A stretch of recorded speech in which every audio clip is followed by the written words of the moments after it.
Welcome to People and Profit. I'm Kate Moody. Coming up, how is the auto industry navigating ongoing supply issues and the push towards electric motors? I'll ask the CEO of French car brand Citroën. Quebec's young workforce, France 24 examines the risks and rewards of having no minimum working age. And how about buying a baguette fresh from the vending machine? It's the bakery trend that's sweeping across rural France. After a brief post-pandemic surge, car sales in Europe are once again stalling. High inflation, weaker consumer confidence, and ongoing supply chain disruptions are all taking a toll. In the first 5 months of 2022, total registrations of new cars were nearly 14% lower than a year earlier. Despite new regulations and financial incentives, the brakes have also been put on electric cars' growth in the market. While they made up 15% of sales at the end of last year, that share has since slipped to just under 11. Well, let's speak now to Vincent Cobée, CEO of Citroën. You're joining us from Istanbul from a launch event for some new models, which we'll get to in a moment. But this is a particularly challenging period for the auto industry. Tell me how Citroën is faring.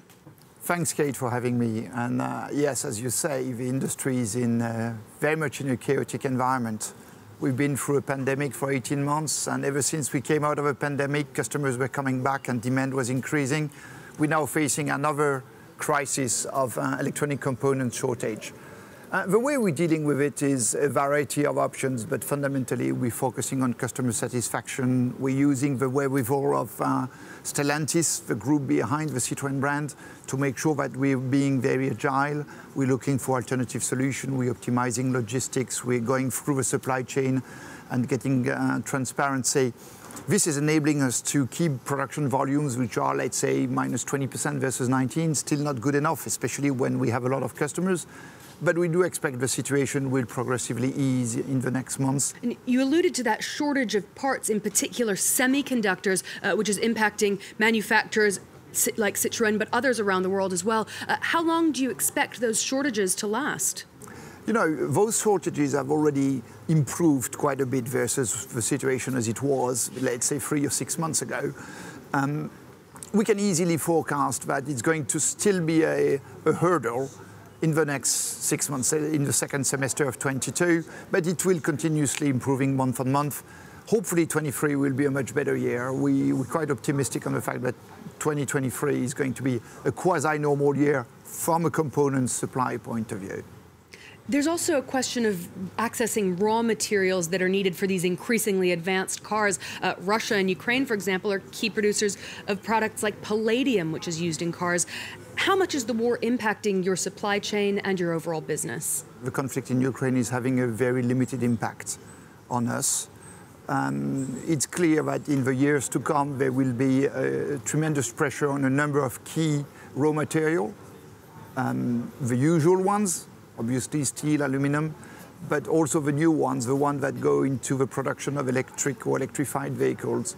But I think if we are realistic, pragmatic and agile as we want to be, what it means is that we will go deeper into the supply chain, that will make strategic partnerships to ensure access to raw material, potentially to hedge the cost of such raw materials.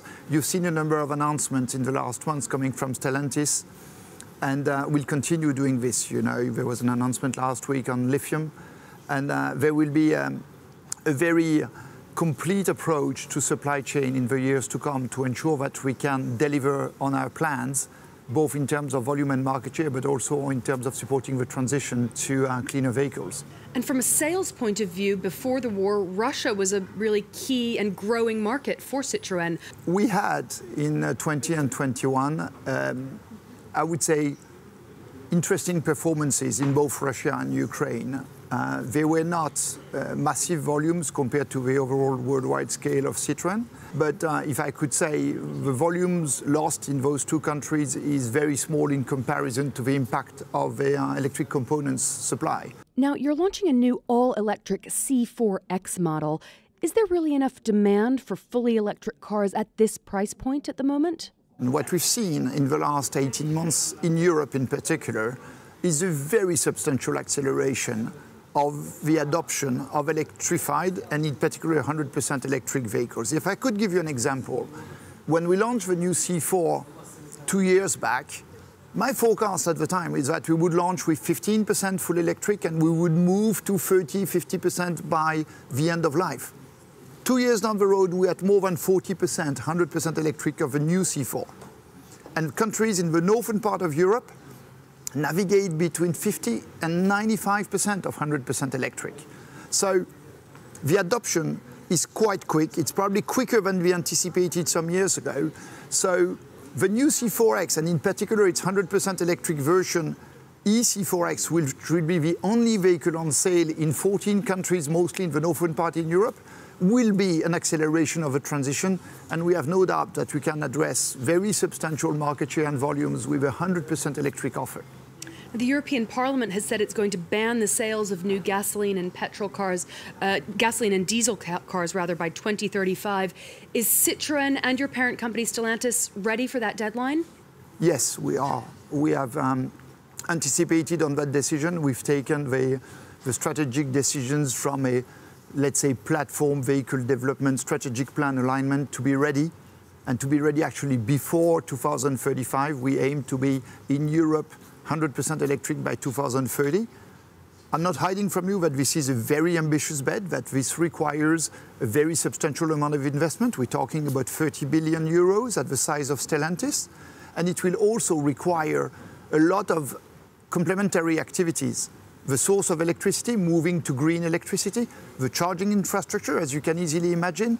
It will have an impact on the vehicles we sell, but also on the way we maintain the vehicles. So this is a very systemic change that will involve a number of actors, I would say, beyond the car industry. But as far as Stellantis is concerned, yes, we are ready and we'll be ready before 2035. Well, you mentioned that charging infrastructure. Do you think the infrastructure in Europe is adapting fast enough? Are there going to be enough charging points, for example, for the spike in electric and hybrid vehicles that are going to be hitting the road in the coming years? I think this is more than $1 million question you're asking, Kate. What we're saying is the electric infrastructure, the charging infrastructure is accelerating. That's very clear. Now, if we look at some markets in Europe, and I'll take France in particular, on the one hand, it's accelerating, there's no debate. On the other hand, it's behind the objective set by the government himself. So we are in this in-between environment where the issue is understood, the challenges are understood, a lot of actors are involved. Now, if we really want the consumers to move to a fully electric mode, all of us need to come together and make sure that every part of the plant is consistent and supports that objective. As a car manufacturer, we'll be where we expect it to be, we'll be there ahead of time. Now it takes more than one to tango in such a systemic transition of the way we approach individual mobility. Vincent Cobée, thank you so much for joining us on France 24 today. Well, next, summer jobs are nothing new for teenagers, but in Quebec, the workforce is getting significantly younger all year round. That's because, unlike other Canadian provinces, it has no minimum working age. With more and more preteens getting after-school jobs, authorities say they're considering tighter regulations. France 24's team in Montreal sent this report. Once school is over and throughout his summer break, Anthony picks up shifts at this grocery store in Montreal. I work about 20 to 25 hours a week. I help people to bag groceries. I take out the rubbish. Anthony is only 14 years old. In Quebec, there is no minimum age to work. I've wanted to work since I was a little kid, to buy myself things and save money for my future. My parents are supporting me in that. It's a great deal for his manager. He's had a hard time hiring staff this year. In May, we had a hard time finding people, but it's getting better. Before, they were 16 or 17 years old when they applied for the job, but society changes. 11 and 12-year-olds are comfortable with handling the phone and the computers now. In April, Quebec's unemployment rate fell to a historic low of only 4%. The province is facing a labor shortage. Hiring teens could be one solution, but unions warn it can be risky because of a lack of labor standards. There aren't enough boundaries at the moment. The law allows an employer to make an 11 or a 14-year-old work too many hours. For Jacques Hamel, a youth sociologist, getting a summer job could be good for teens, but could also lead to a higher rate of school dropouts. It helps the young workers to socialise and get to know each other. But the problem is, especially here in Quebec, that too many young men are already dropping out of school early, and that could become an increasing concern for even younger children. Another side effect of the influx of teen workers, last year the number of workplace accidents for those under 16 rose by 36%. Fresh bread from your local bakery is a tradition in France, but in isolated rural areas, vending machines are increasingly seen as a more convenient alternative, as well as a budding baguette business model. James Mulholland has more. In the middle of this town, a solution to bring bread to the people. Chemilly, in central France, has had no bakery for the past 4 years. But rising to the occasion is this automated baguette machine. It's practical. We can come when we want. The bread is fresh and very good. It doesn't replace a bakery, but it's great to be able to buy fresh bread every day. And it's not the only one. Across the region, 12 distributors like this one have been set up. The man with the much-needed plan, Thierry Breteau, a baker. Opening up a traditional bakery in a rural area is a huge investment and very risky. I think the future is vending machines. Minimal rent, low overheads, and just one person to restock the machines.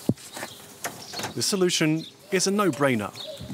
It sells more than 800 baguettes per day, and it's open 24/7. And there are plenty more. Ready meals, milk, even frog's legs. Ever since COVID lockdown, more of these machines have popped up.